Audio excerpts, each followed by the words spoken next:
Lysistrata, a play written by Aristophanes in 411 BC, can be interpreted to mean many different things and have many different purposes. In a quick summary, later to be elaborated in the research paper, this play is about an Athenian woman named Lysistrata who gets the women of both Athens and Sparta to band together in order to force an end to the Peloponnesian War. How she does this is she makes them vow to not give their husbands any sexual favors until the war is over. In order to understand the underlying meanings of this comedy, information about the culture of Athens, Greece must be known.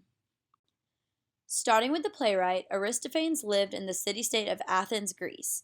He wrote many comedies, usually using them to express his opinions without openly stating them.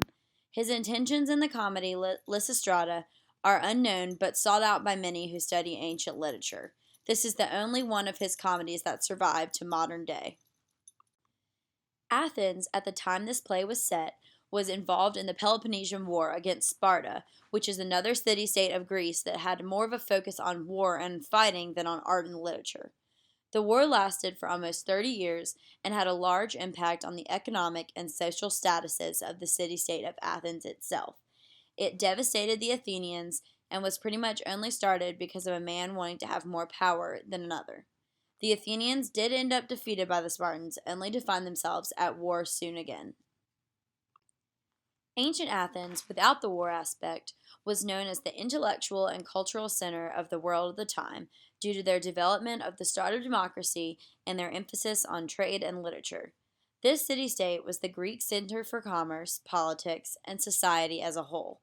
The main religion, and pretty much the only religion in Greece, was the Greek religion. This religion is one where they believe in many gods and believe these gods control every aspect of the world that they live in, and that every good or bad fortune they come across in life is controlled by them. For this religion, festivals were held throughout every year to honor the gods, especially Athena, with poetry, art, dance, sports, and drama. These festivals were a core part of the Athenian life and somewhere that Lysistrata could have made a debut. As for the government, Athens had a form of the first democracy, which underwent many changes around the time of this play and after in order to make it what it is today. In the form of democracy that they had in 411 BC, citizens had the right to vote and attend the assemblies of the government. Although all citizens had the right to vote, women did not. They were on the same socio-economic level as slaves and were not considered citizens.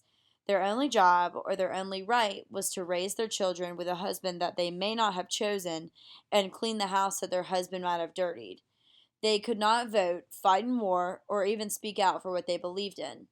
Their job was to keep the town running, but in a way that contributed no power to them whatsoever, including keeping their husbands satisfied and allowing them to do as they pleased. In other words, they had no say in anything that happened in the rest of Athens or in their personal life, really. The men controlled every aspect of life in Athens, especially war. This part of the social life in Athens could have contributed to some of the meanings of this play, where Aristophanes either wanted to show a possibility that women could have power, or that they simply could only get their power in a foolish way, showing that the power they mustered must be to control something foolish. This lack of influence that women had in their city-state, I think, is the basis of the play Lysistrata. In this play, as stated in the beginning, the women of Athens and Sparta band together to try to stop the war by denying their husbands sexual favors.